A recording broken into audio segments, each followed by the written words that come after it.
There's no risk, no fight, no fight, no play. I'm always feeling the same. No risk, no risk. It's sick. At the tip of my honey. No fight, no fight, no ease. I'm a pathetic forgotten steed. No ride, no risk, no ride, no risk. Let's ride, no risk. It's time, no risk.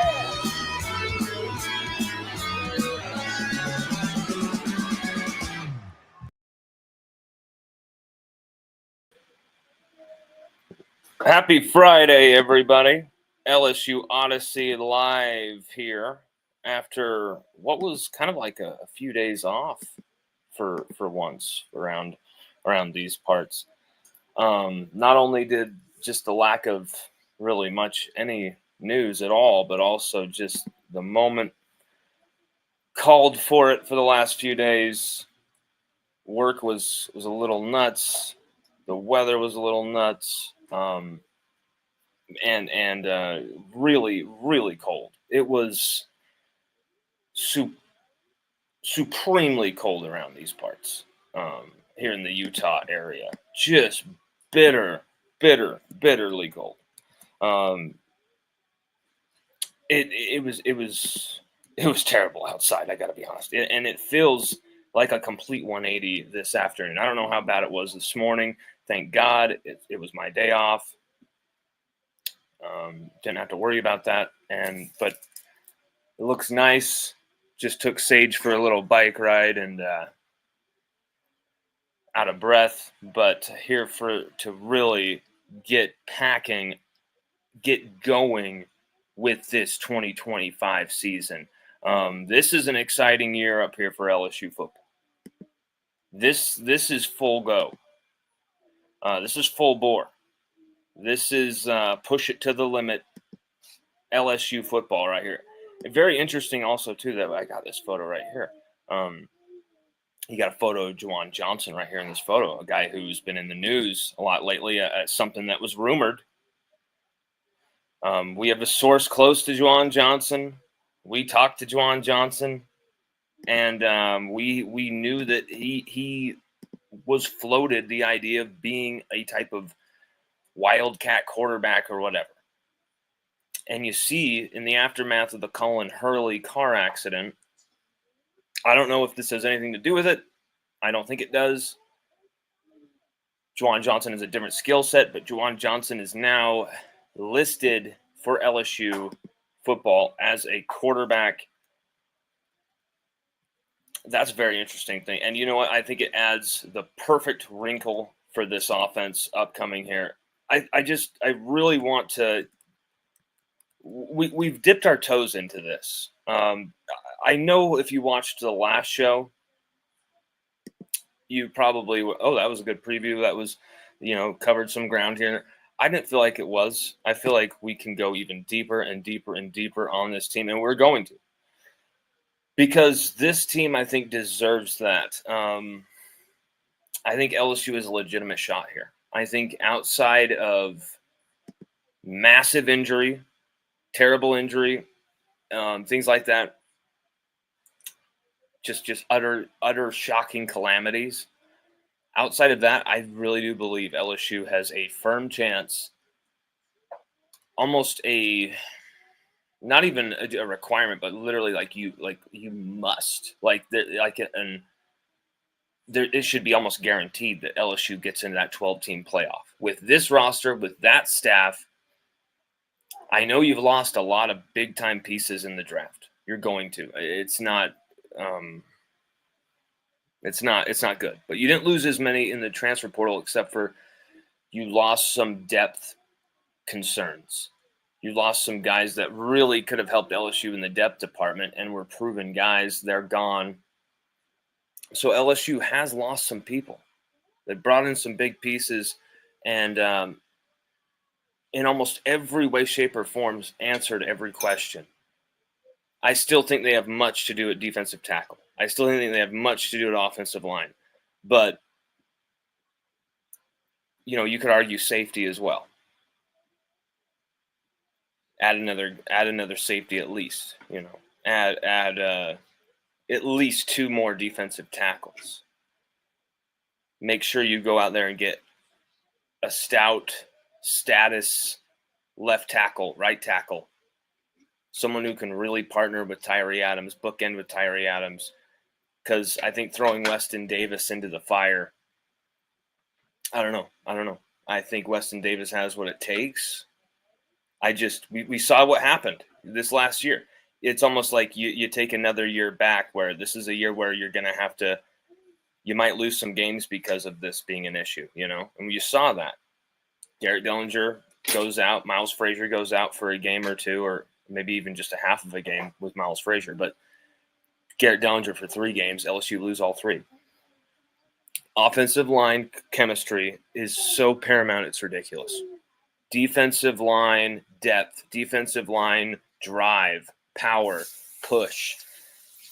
As you saw with the Philadelphia Eagles winning the Super Bowl, as you saw with Ohio State being so supremely talented at both trench spots, and were able to just really kind of walk their way to a championship, almost like a fluke championship. The second ever 2-loss team behind LSU, even though LSU played the toughest schedule, one of the toughest schedules we've ever seen in that 2007 season to get that championship. Ohio State did not even come close to touching those heights. But the point is, they won a championship when they weren't supposed to, with a roster that, weakness at quarterback, weakness here, that was overshadowed, papered over the cracks because they were so damn good on the trenches and had great trench coaches. LSU have greatness at almost every position on this team. There is a staff littered and stacked with definitive baller coaches.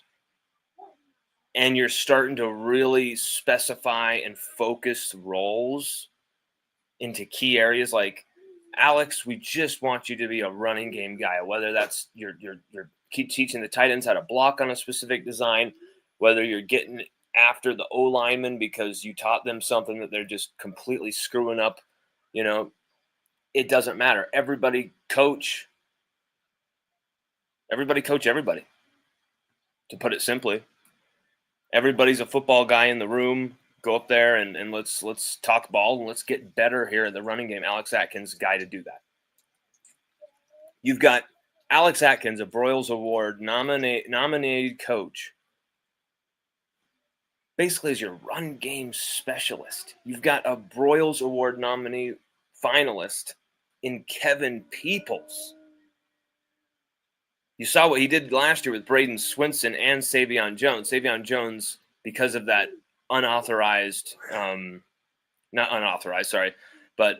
ill-advised weight gain that the LSU staff pushed on him, which really took away some sacks from him, that he was getting the pressures, he was getting home, but he was just not finishing off the plays with sacks. That was because he was about 5-10 pounds too big, like why did they force him to gain to up to 285 or whatever it was? It was crazy. Dude should, be chilling at 270 and it's fine, but it took away a little bit of his speed. But you still saw when Kevin Peoples came in, the first thing he does is Savion Jones pretty much stayed at that weight or lost some weight. Like he didn't, let's keep going in that direction. Like let's bulk you up. Like you saw Kevin Peoples really turn Braden Swinson an all SEC defensive end. You saw Savion Jones have the second most pressures on the team, second most sacks on the team. So, you wish Savion Jones had another year, but Coach Orgeron and LSU wasted his eligibility in 2021. Stupidly. They wasted a full year of that kid's eligibility stupidly on complete wasted games. So, unfortunately, Savion Jones really needed this next year, I think, in college to, make that top dollar. But I think he's still going to go into the NFL and still come good. I think Savion Jones. He's just he's so talented, this kid. Anyway, sorry, we're going off on a tangent there. You've got guys like Kevin Peoples. You got guys like Alex Atkins. You got all these guys in specific roles, maximized to the best of what they can do. Frank Wilson is basically an omnigod in that locker room where, yes, he's a running backs coach, but he's the recruiting, chieftain. He's also the main man to go to when you're talking about, pumping players up before the game, when you're talking about player relationships, family relationships. That's the guy, Frank Wilson. And so you've got this staff littered. Cortez Hankton, people are going after him to be a head coach. Joe Sloan, people are going after him to be a head coach. You've got this staff stocked, locked, and loaded with absolute fantastic coaches. So the question is, can Brian Kelly, he's having the wagon circled around him right now. Can Brian Kelly answer that call?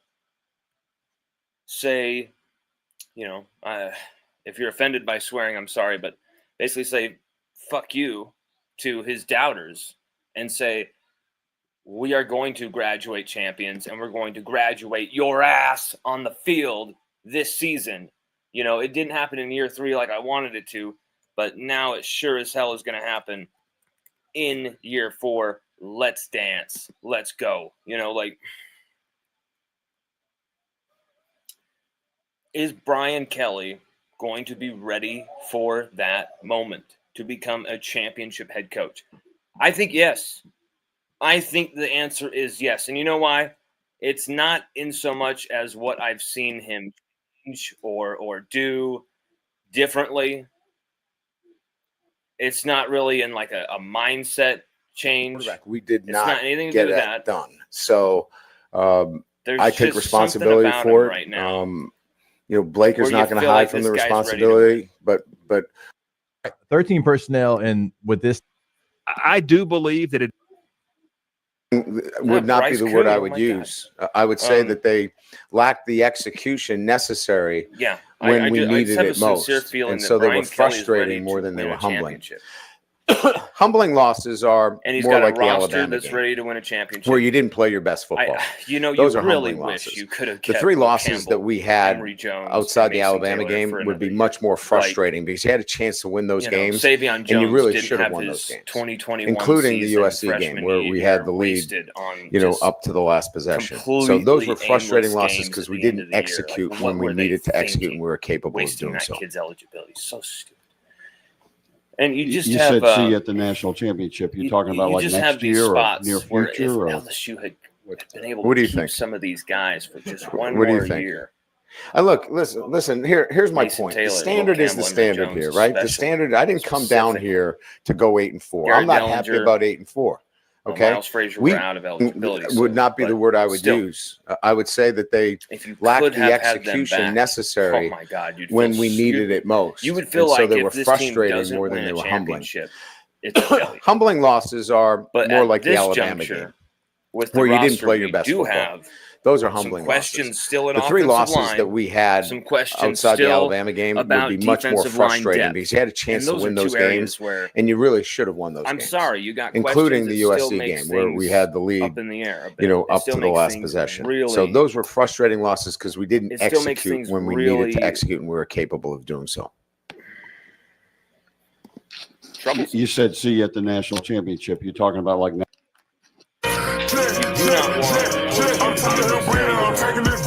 do not want and right now, I don't know about you, but I'm worried about LSU's trenches badly. I want to see something positive from the portal for our D line, for our O line. I think though you did see LSU bring in some strong freshmen for defensive line and offensive line, especially when you're looking at what LSU has coming off the edges. And that's fantastic. But really where I'm worried about is like the interior of both of these lines. The absolute nuts and bolts interior of these lines is where I'm worried most. And it's where I think everybody should be kind of focused on and like, hey, how is LSU going to take that next step with these lines?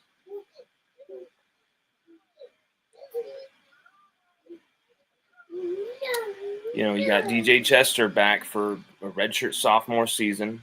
He's now been here 3 years. He's played in 3 seasons, played on just one game in this first year, but it was on the road at Missouri for 19 high-pressure second-half snaps in victory on the road. That was a huge win and a great performance by Chester. He did not have the best 2024, and he was exposed time and time again.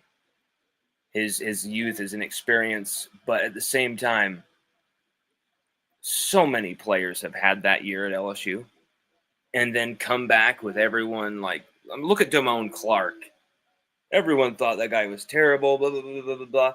He can't do anything. And he comes back and he's LSU's absolute, tackle god in 2021. And he was LSUOdyssey.com's #1 Tiger of that season, 2021, which I think was much, much, much deserved.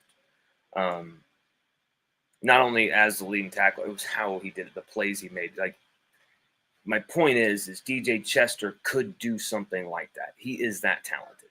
6'6", 322.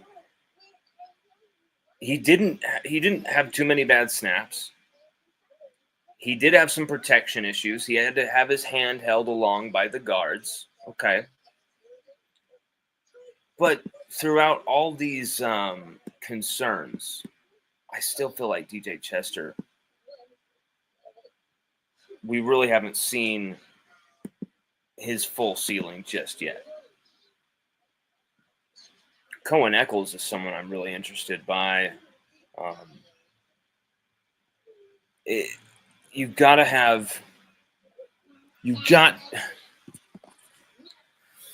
really got to have multiple guys that you can trust at each guard position. And LSU, I can't say has that right now. Obviously, some of the guys we don't know. Josh Thompson, the transfer, Braylon Moore, transfer, center/guard. You do have some Bo Bordelon.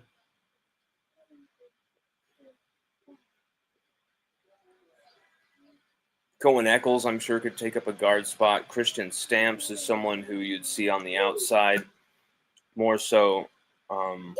O'Reilly Williams, someone you see at tackle. Ethan Callaway is more tackle. Tyree Adams, I really think he'll be one of the tackle spots. I think he's a guy that they actually do trust. This offensive line might not have too much in the bank, so to speak. Tyree Adams seems to have the coaching staff's full buy-in. They're like, yeah, we're good with him. We're all in with him. Dominic McKinley at defensive tackle as well. Ahmad Bro. I really love what I see from them. People aren't talking about Dylan Battle, a freshman at defensive tackle, 6'2", 313. I've seen some film on this dude. He's a great pickup. I think he's a good, scrappy player who could really turn into something. No one's talking about him. Dylan Battle. Remember that name.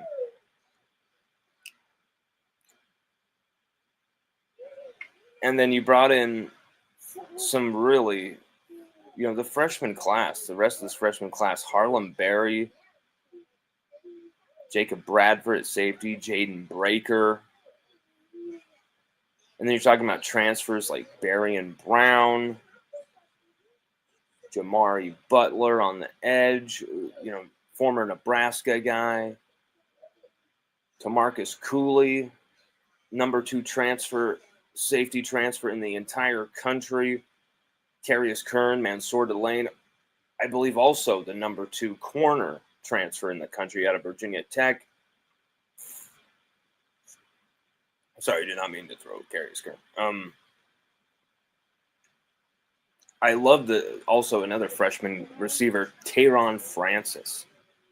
Local dude who's just a badass. This dude, you've got to see Tayron Francis play.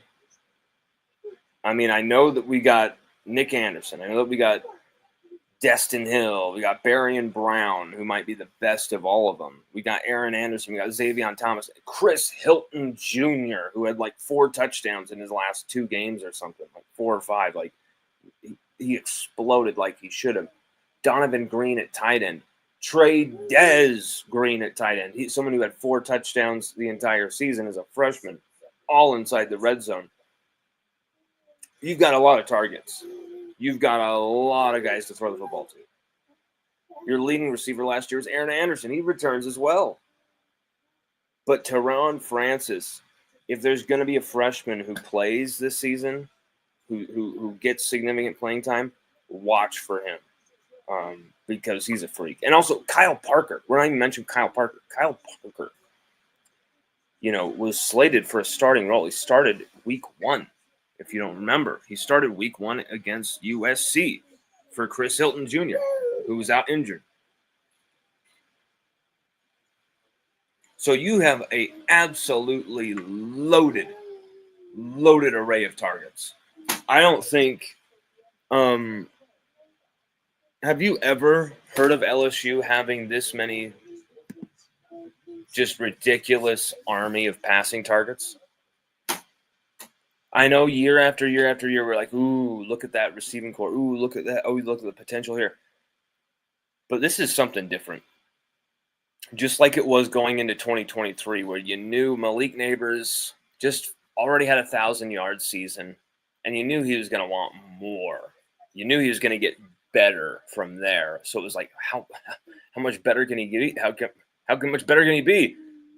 He could become the all-time greatest LSU receiver in the program history by becoming the most productive receiver in LSU history, all-time yards leader, breaking Josh Reed's record. What was it, 16 touchdowns? Brian Thomas Jr. had almost 20. It was ridiculous, the pairing. This feels like, as long as there isn't too many the too many cooks in the kitchen type of feeling, and they really organize this and get this right, this could be the most impossible to stop aerial attack we've ever witnessed in college football. I'm not kidding. Like I know how good Jamar Chase and Justin Jefferson are. Terrace Marshall, Thad Moss. That is the standard. What that receiving core did. These guys could get close to that. Because there's just simply so many different profiles. A quarterback that can make every pass. A quarterback whose dad just won a Super Bowl, so he's going to be like, yeah, I'm going to top you, Dad. Like, he's going to be so competitively driven, it's ridiculous. You have, just at the tight end position, strong targets.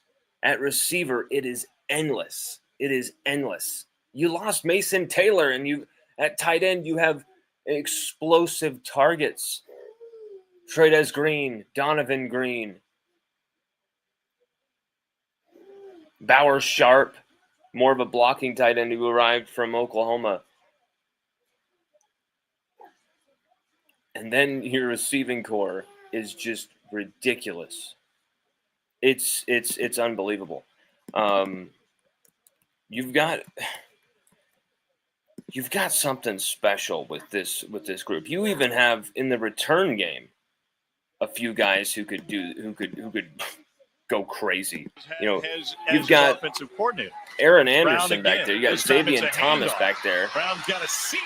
Both of them had a return touchdown, I believe, last year, right? You also have Barrion freaking Brown, who we've got here, highlights of right here. This kid, just otherworldly. Kentucky fans have to be absolutely dying losing this guy. And to LSU, where it's like, God, LSU and the state of Louisiana are already like manufacturing receivers at will. That's a great catch right there. And now you give them one of ours, like, damn. And this guy, look at that move right there. That move. And he's not even out of first gear, man. This kid is just, look at that jet sweep. He is already gone. It is just, people in his way, he's already gone. And that's the type of speed LSU has on this offensive roster right now. And that's really not even the best highlight of that thing. Like, this dude made some tough-nosed, hard-nosed catches, as you're seeing right here, but he also, the kickoff return touchdowns, the return game prowess, the speed over the middle where he catches a slant and burns somebody for 70. Like, Barian Brown's speed is incredible. And it's only going to get better coming to LSU. Let's be real.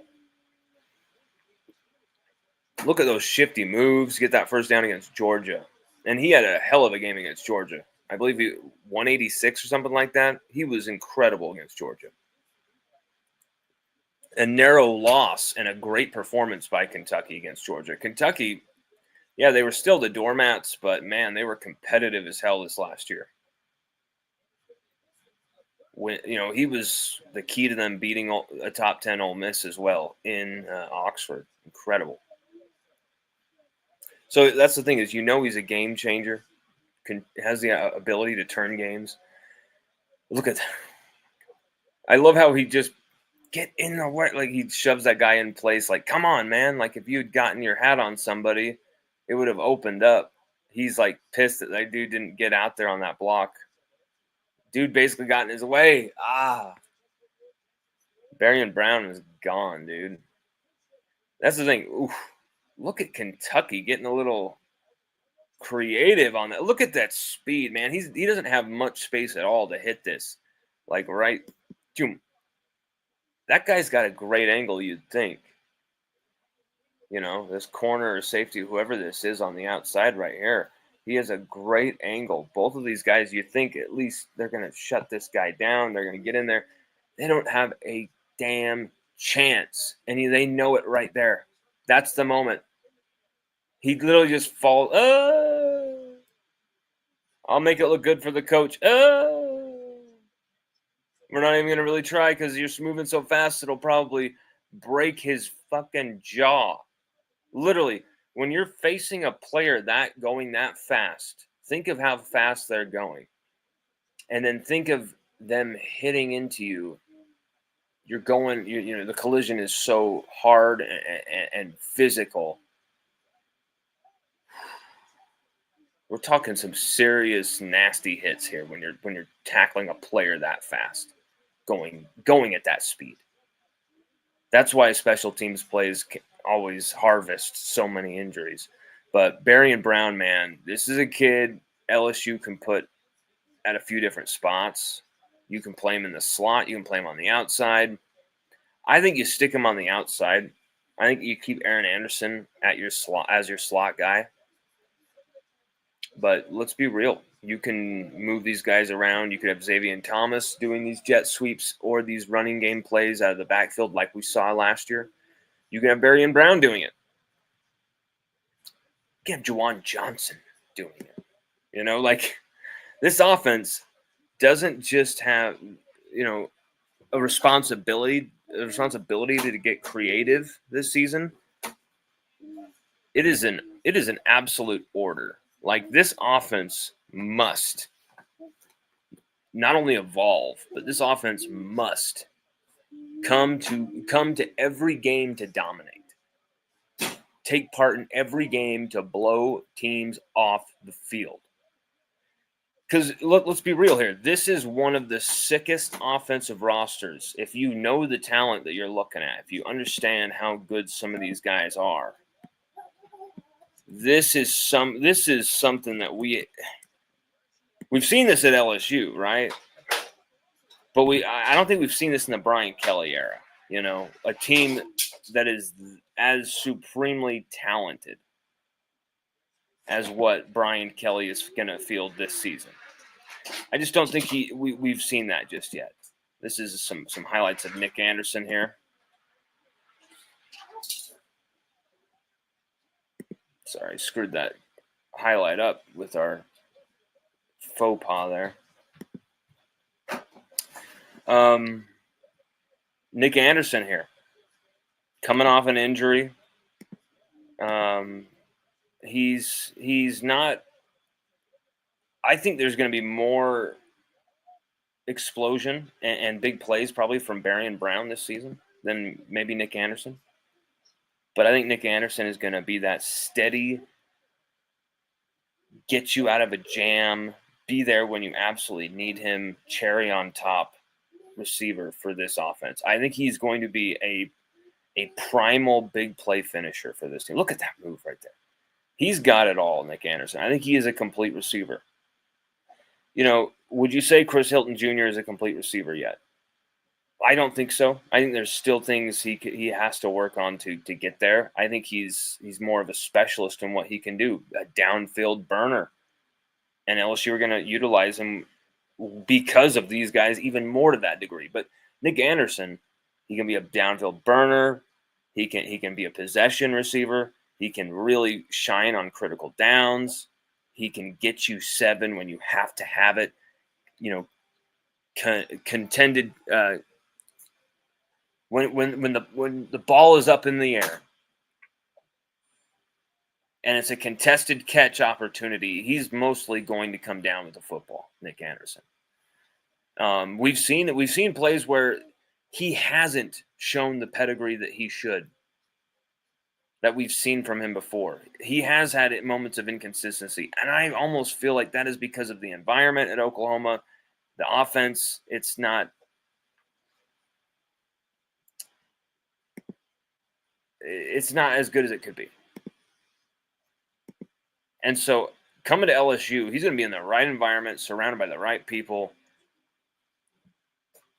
training in the right way, working in the right way, developing in the right way. Nick Anderson, man, I really don't want to sound outrageous, guys. I really don't want to sound like I'm just like, oh yeah, LSU are going to win a championship. Like I don't want to be that type of dude who's just a sunshine pumper, whatever. But I'm just looking at what I'm seeing.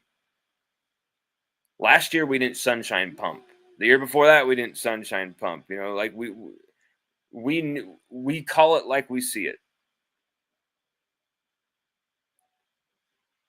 And this season, I feel like LSU have so many damn weapons offensively that there is no way this team should not have at least 3 pass catchers.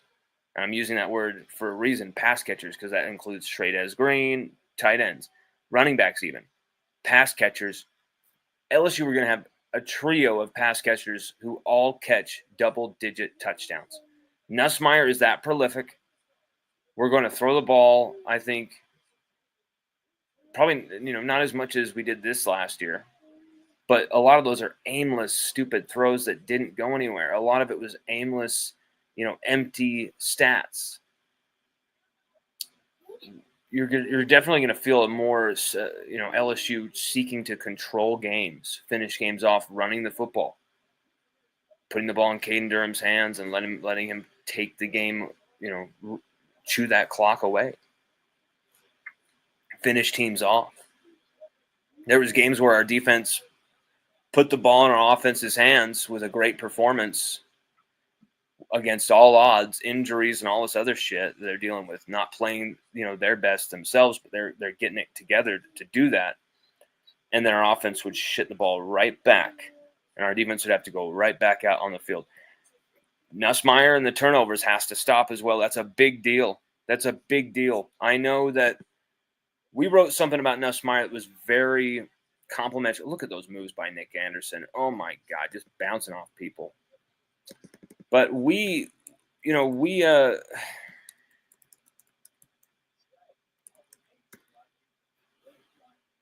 a, how do I put this? We posted this top 10 Tigers of 2024. Okay. Here's the list right here. Top 10 Tigers of 2024 list, okay? And, of course, Garrett Nussmeier was number 1. How could he have not been this last season? Like, if you feel that there was a different Tiger that was the number 1 Tiger of 2024 and it was not Garrett Nussmeier, I really want to hear from you. Post that in the comments. Tell me who is that number 1 Tiger if it wasn't Garrett Nussmeier. That's our whole list right there. You can see number 10, Greg Penn III, and Kyron Lacey share that spot. And then number 9, it's Zy Alexander. Number 8, Will Campbell. 7, Miles Frazier. Number 6, Mason Taylor. Number 5, Braden Swinson. Number 4, Caden Durham. Number 3, Aaron Anderson. Number 2, Whit Weeks. And number 1, Garrett Nussmeier. And while we sang his praises, while we gave Garrett Nussmeier a ton of love as he deserved, he's got to fix the turnovers. He's got to, if he turns the ball over in the way that he did this last year, it doesn't even have to be the numbers or whatever.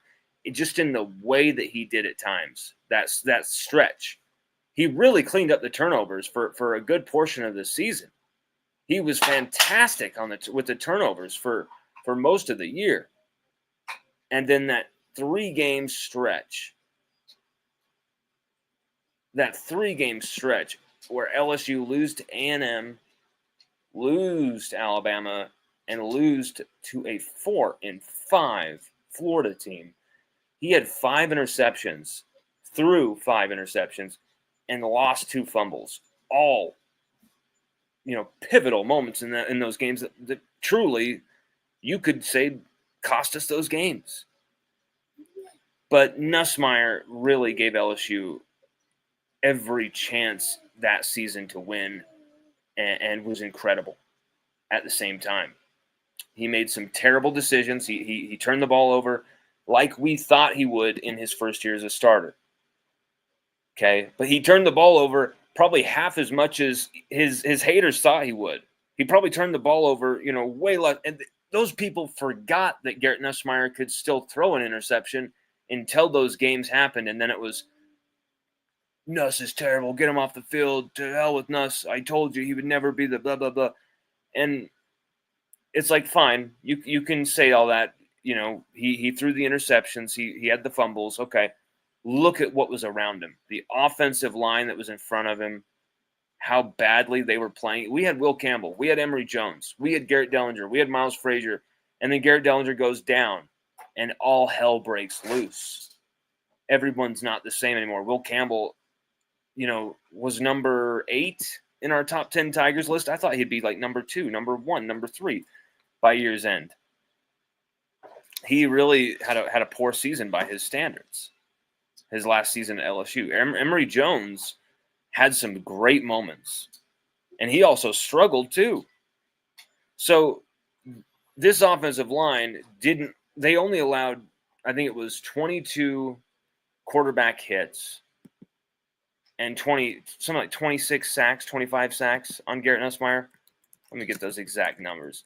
But it was in that ballpark. So not too much, right? You're kind of like, wow, like they actually kept him pretty clean. But you watch the film, you watch those moments, and you remember that every one of those hits, you just felt like he was going to get knocked out of a game. Like, sacked multiple times against Oklahoma, sacked 7 times against Florida, sacked 7 times against Florida. Garrett Nussmeier sacked twice against Alabama, sacked twice against A&M, sacked twice against South Carolina. So, yeah, the offensive line did well against USC. Nichols. Actually, they didn't do too well against USC. I remember a few moments where Nuss got the shit knocked out of him low, too. UCLA, Nichols, even though there's 0 sacks against Nichols, Nuss almost got knocked out of that game. They hit him low, and he was hobbling, hit him in the knees. He got hurt in that game. Still played through it, but he got hurt in that game. But they allowed multiple sacks in 1, 2, 3, 4, 5 games last year against OU, 7 against Florida, 2 against Alabama, 2 against A&M, 2 against South Carolina.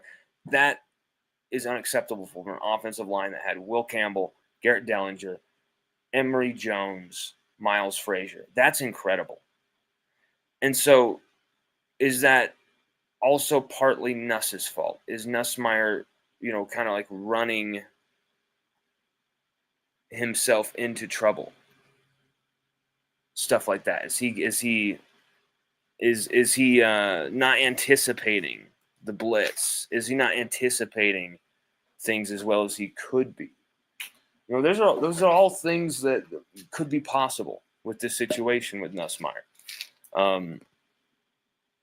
Is he hanging on to the football too long? Is he not reading the defense correctly? There's plays where you see Nuss totally. I was giving Sage some M&Ms. Where Nuss totally misses open guys. You've seen it. I've seen it. There's plays where Nuss hasn't made a bad throw, but it's more of like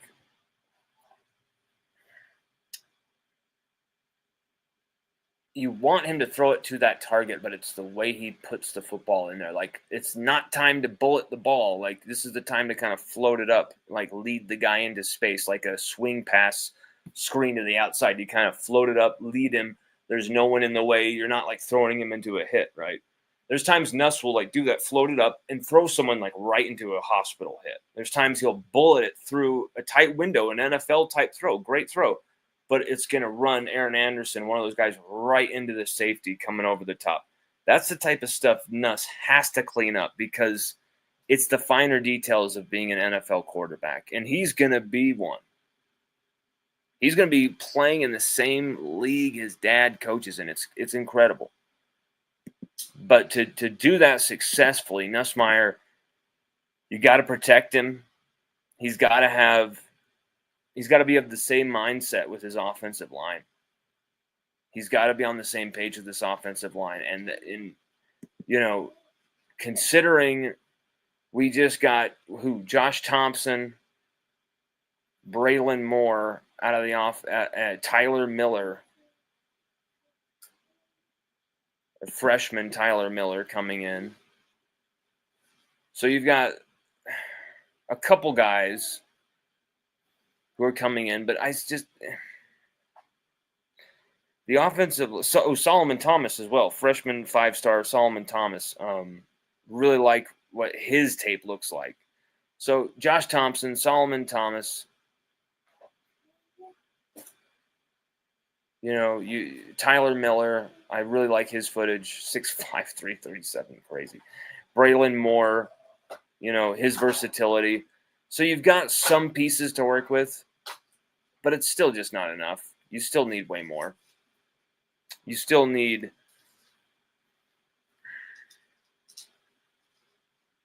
I just think we're going to end up having to start at least a freshman or possibly 2 freshmen this season. LSU are going to have to do that. Like, I really do believe that some of our most talented offensive linemen, at the end of the day, most ready offensive linemen to play this year will be freshmen. There's a couple guys here. Solomon Thomas, I think he could be able to play here.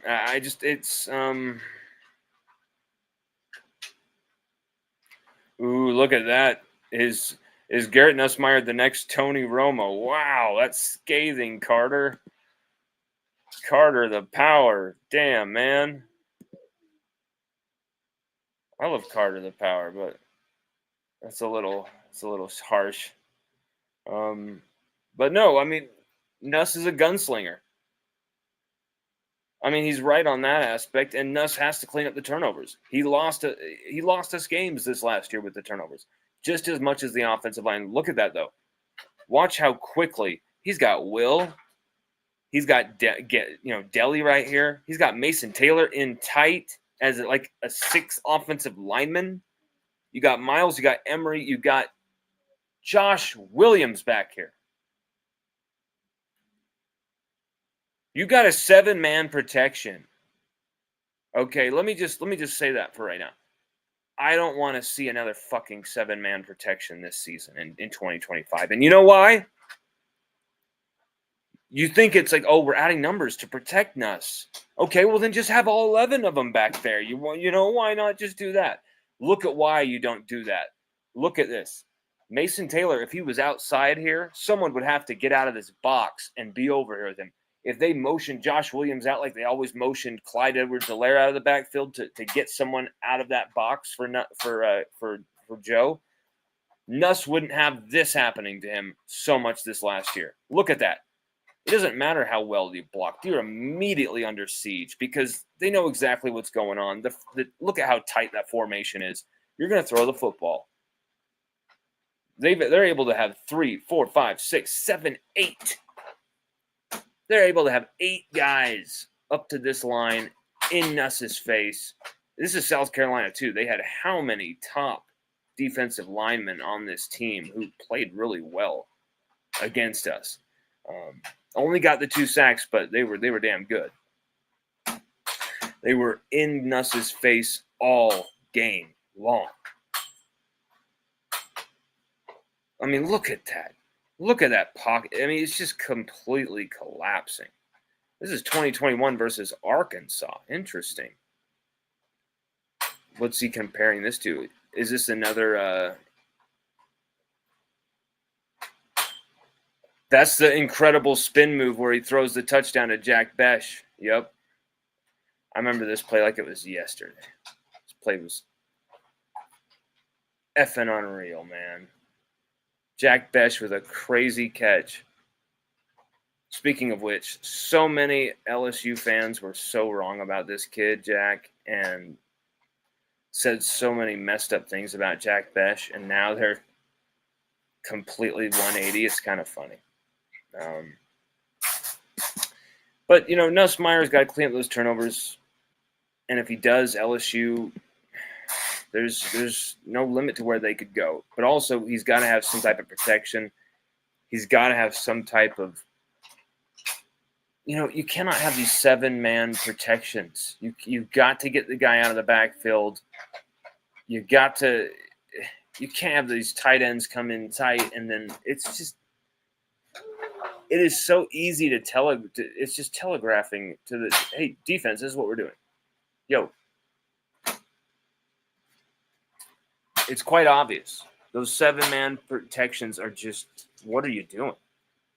So Joe Sloan changes that type of stuff. He's going to scrap that type of shit. Alex Atkins, there's no way Alex Atkins is going to be putting that type of stuff in the playbook. You see that type of stuff from the playbook in 2025, week 1, we're in deep shit. I'm just going to say that right now. If you see that from the playbook in week 1, we're in deep shit. Because that should not be. LSU should be clearing out the box, and that's going to give Nuss time and actual protection. Let Nuss just make the read and throw the football. You have guys bearing down on him. You have to move all these guys around to protect him. You're actually screwing up the functionality of the offense while sacrificing numbers and while also just adding pressure in Nuss Meyer's face.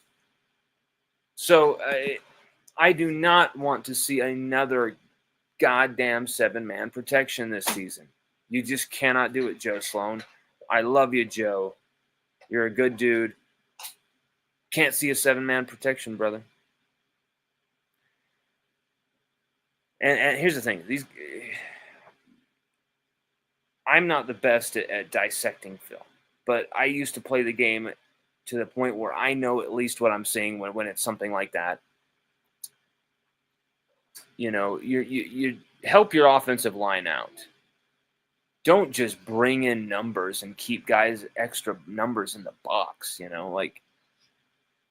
South Carolina had 8 of their 11 guys right in our face. The other guys just over there in coverage because they have to be. It's unbelievable. And that's, I guarantee you go back and look at A&M footage, second half, it's probably a ton of that. Go back and you look at the Alabama footage, probably a ton of that. Florida with the 7 sacks and Paul Mubenga starting and having, a really bad one. Miles Frazier was a little hobbled in that game. That was an all-timer of probably 9-man protections or some shit. It was That game was abysmal. That game was abysmal from an LSU offensive standpoint. Let's load that game up real quick.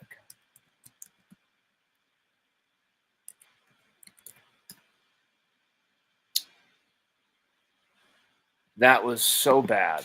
I mean, you lose to a freshman who's hurt with no weapons really of any note to throw to or running backs. And you let them just destroy LSU. Like, oh, man. This game was hard to swallow, man.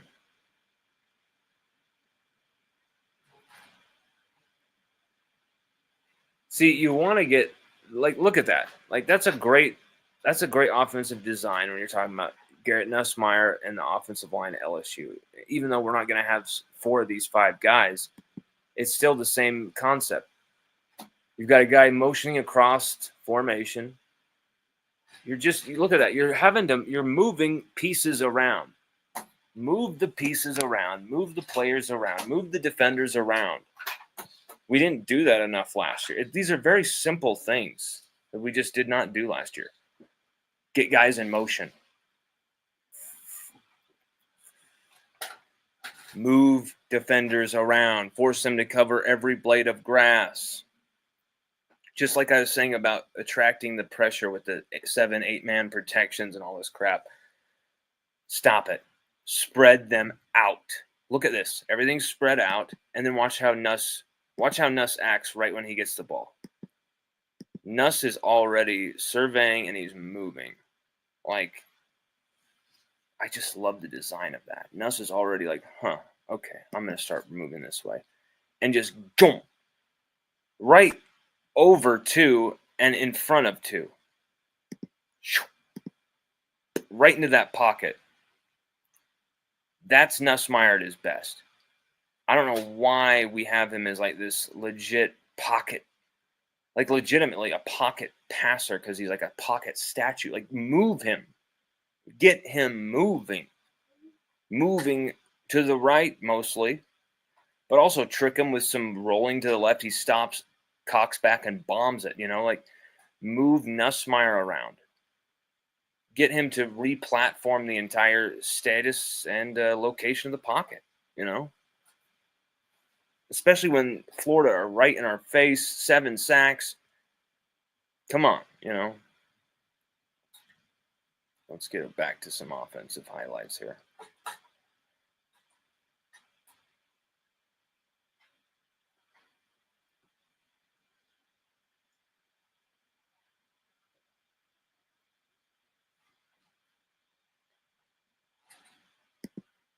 See, that's the thing. I mean, Caden Durham, there's no way he's not going to go over 1,000 yards this next year. There's just no way.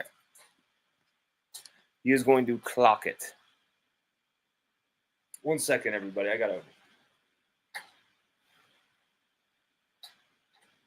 my throat.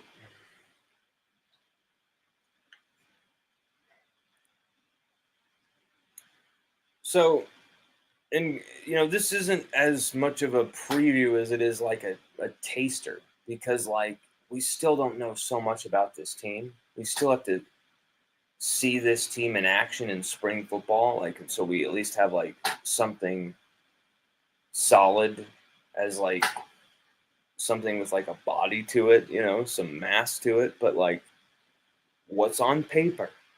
What's the dudes who are training right now? Looking at all of this in totality, if you're an LSU fan and you're not excited about the potential of this offense, then you're high on meth. You're high on meth if you're not.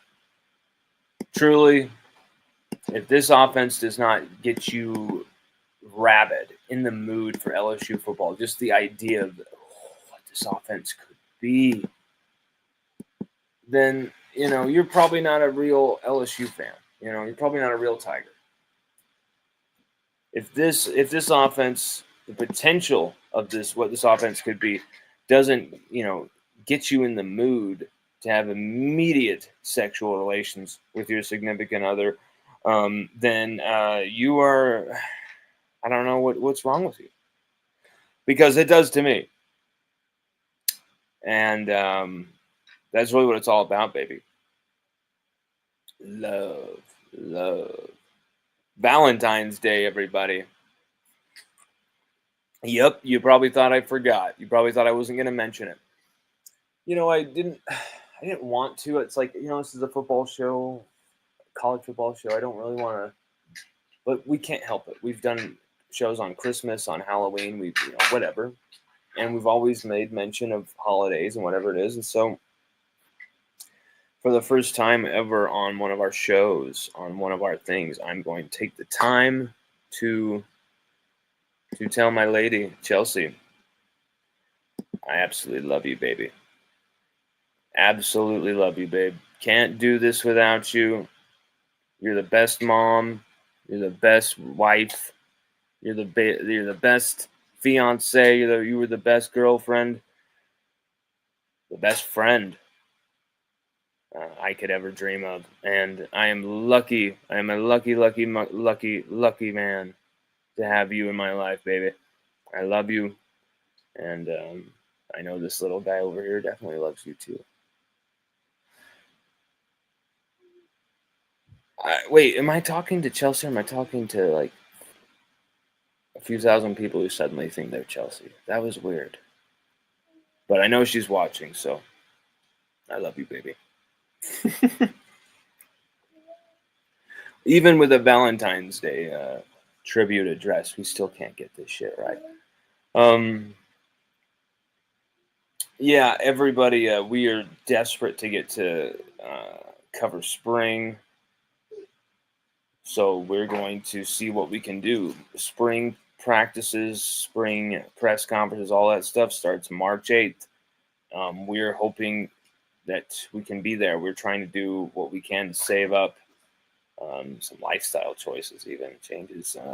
We're trying to do what we can to get there and to cover this like we should.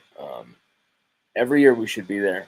This last year was the first time we missed some things, and that's just not.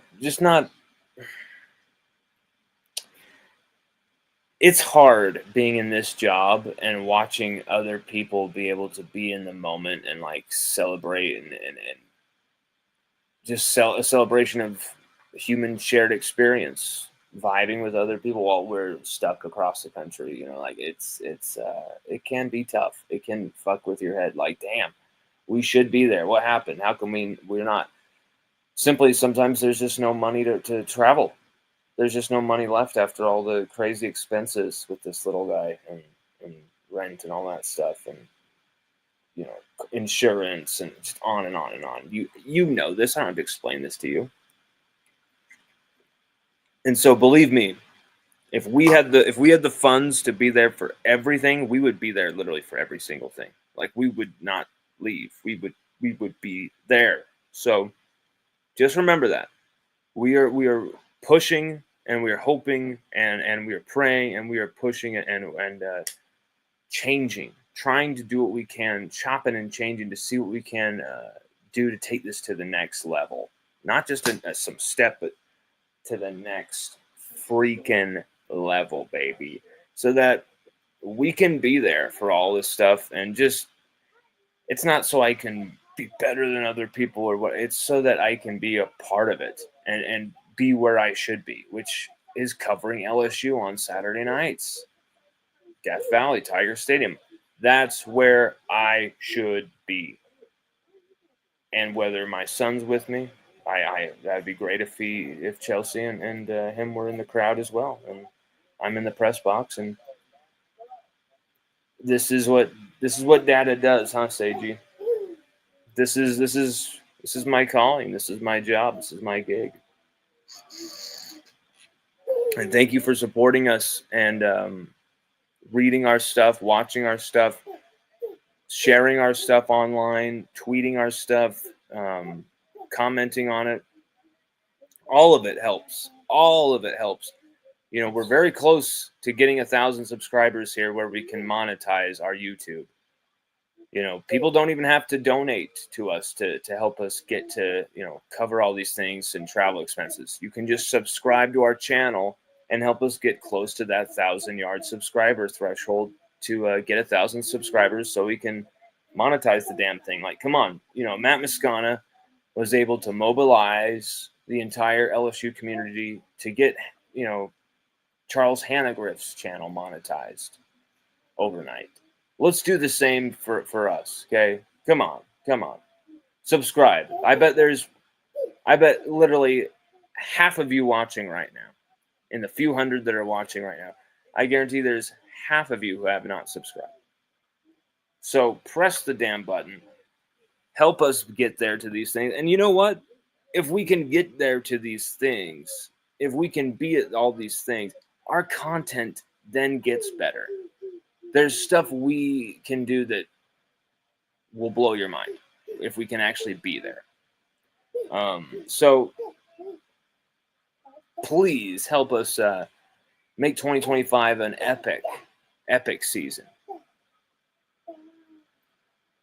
Because I want to cover LSU football for you guys in the best way, at the best locations, at the heart of the, you know, like in the belly of the beast, right next to the pulse. You know, I can't do that in Utah. So we're doing whatever we can on our end to try and make that happen, and just keep rooting us on and keep saying go Tigers, baby, and talking football with us and chit-chatting with us and commenting on our stuff, because it means a lot, and it's a big deal for us. We really appreciate you guys. Jerry Zimmerman says, everything hinges on the O-line. Am I wrong? I mean, I don't know about you, but we just spent about probably 30 minutes of this hour talking about the O-line. Like, I don't think we talked about much else. We talked about, I mean, as an offensive preview and a true offensive preview, this is really the area, the position that I'm so worried about more than any other. It's offensive line, and how could it not be? Running back is solved. You've got so many good options there. Even if you had to go to your freshman options and Trey Holly, say that's your only, you know, and Caleb Jackson, but like JT Lindsey, Harlem Berry, yeah, you're solid at running back. Tight end, Bauer Sharp, Trades Green, Donovan Green, you're solid there. You know, it's receiver. We have the best receiving core in the country. I don't think that's really even hard to sell. I don't think that's hard to sell at all. I think it's just the damn truth. What a ridiculous top to bottom receiving core. Offensive line, though. You lost 4 of 5 starters. The guy coming back was statistically the worst center in the SEC. Okay.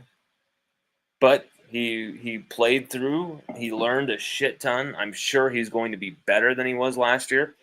And if he can just snap the ball correctly and hold his own, just play even below average, and just snap the ball correctly, he'll be fine.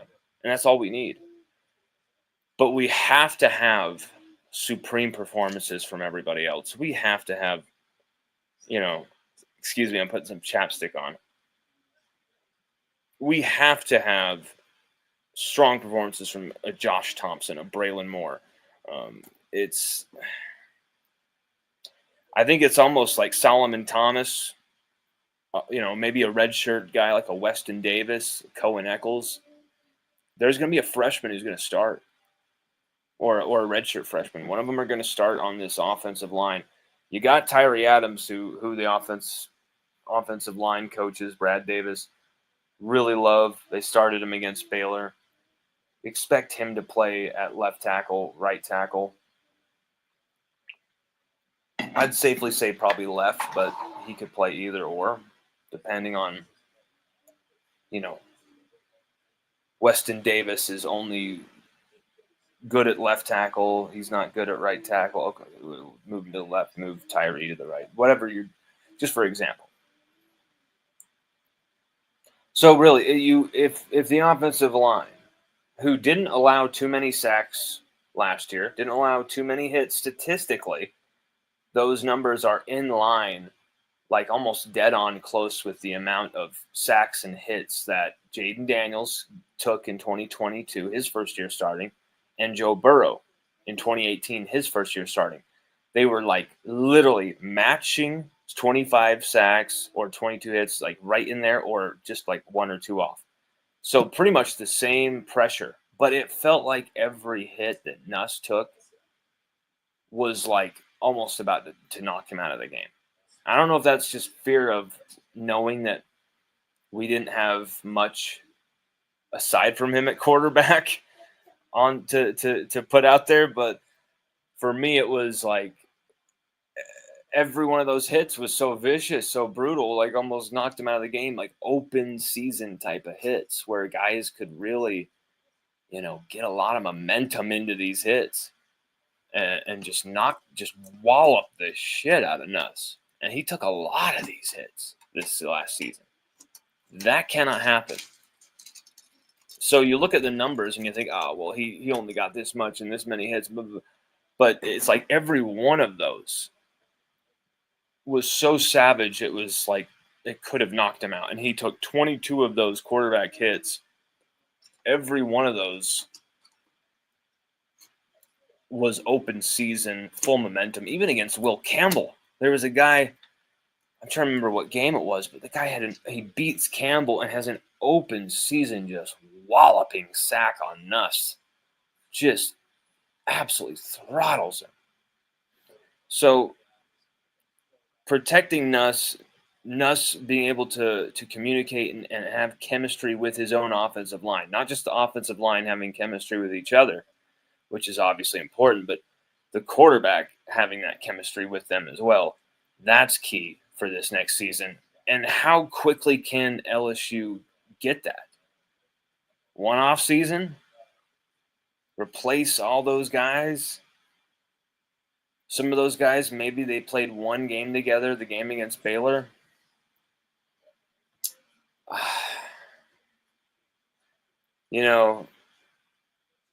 Man, the way the offensive line was going, I know Miles Frazier played a lot for LSU and did a lot for LSU, but I think I would have said, bro, we're going to give you 10 snaps. Thank you for what you've done for LSU, but we have to get these young guys ready. We have to play, whatever guard, Cohen Eccles at guard, instead behind you. We're going. We're switching this guy. We're taking you out of the game after 10 snaps.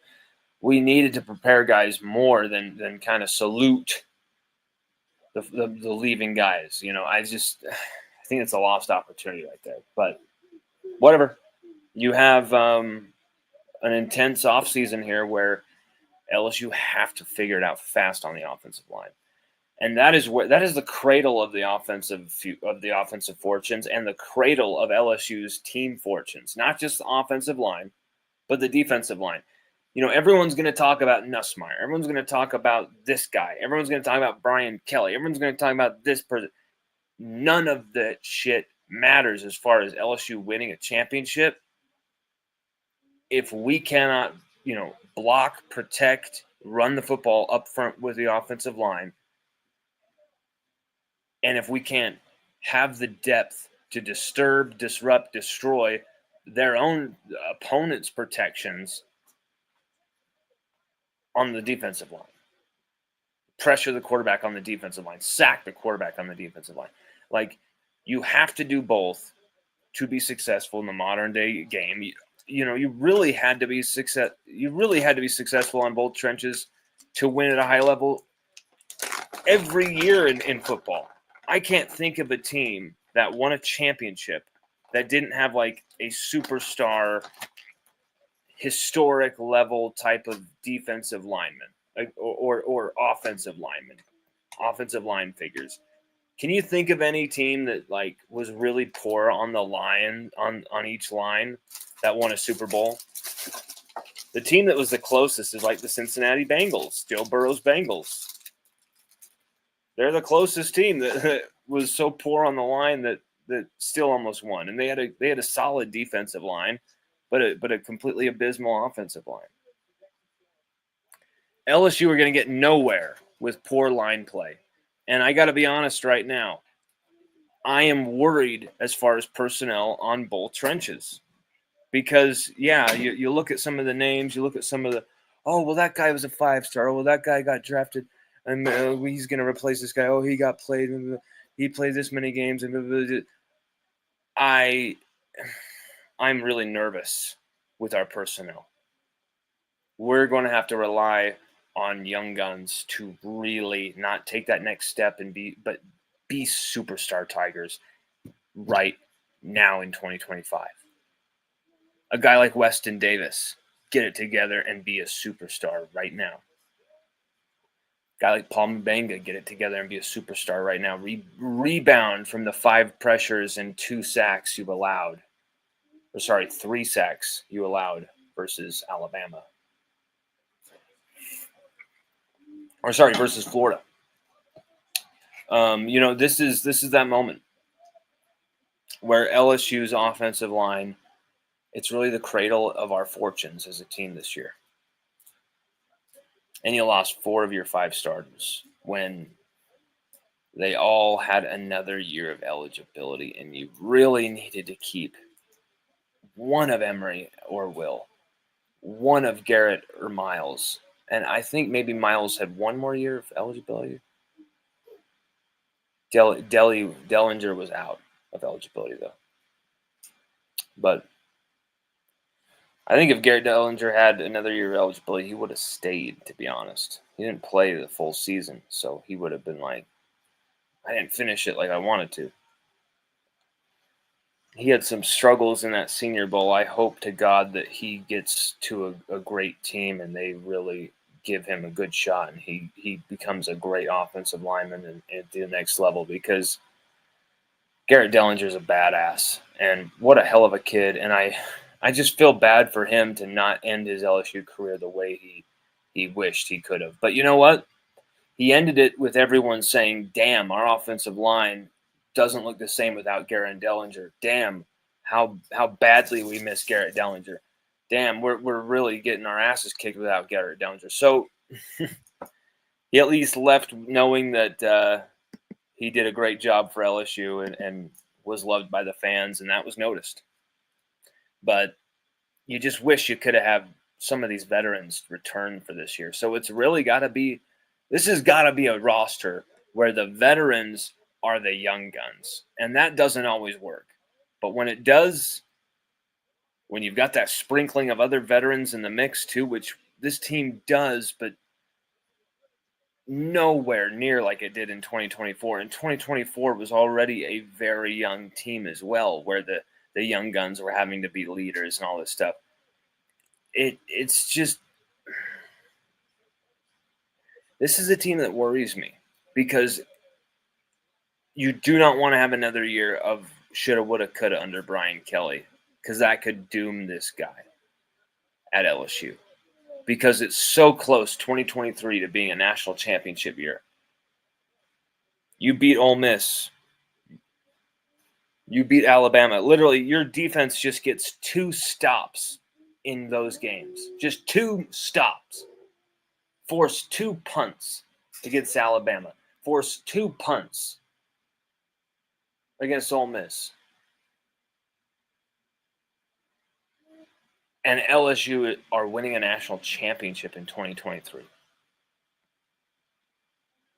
You do not want to be shoulda, woulda, coulda this year with this roster, that staff. You don't know how long this is going to be able to stay together. You're lucky you've been able to have all these guys for 3-4 years. A Joe Sloan, a Cortez Hankton. You've got to cash in on this now. You've got to win a national championship at LSU.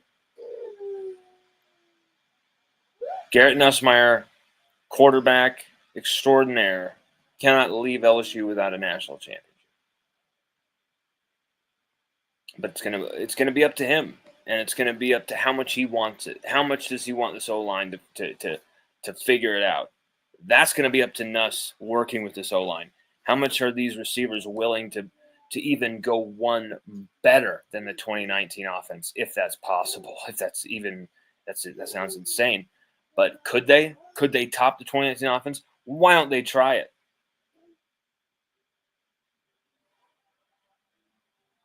Because in doing so, Nuss will probably throw 55 touchdowns this next year. So everybody, I'm excited by this 2025 offense. I think it's legit with weapons. It's dotted everywhere with game changers, difference makers. Guys that could literally rack up the yards, rack up the touchdowns, maybe even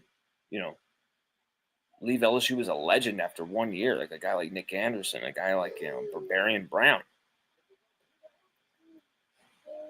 However, the meat and potatoes at the core of it, LSU have some deep concerns on that offensive line. How are we going to paper over those cracks? Because we're going to have to. You're going to have to hold serve. You're going to have to paper over those cracks. You're going to have to get rid of the ball quickly. You're going to have to do all these things to negate the weaknesses that are apparent with this offensive line. You have to. There's talent at this offensive line. There isn't depth. And there isn't any certainty as well with the offensive line. Who? Where? We don't know.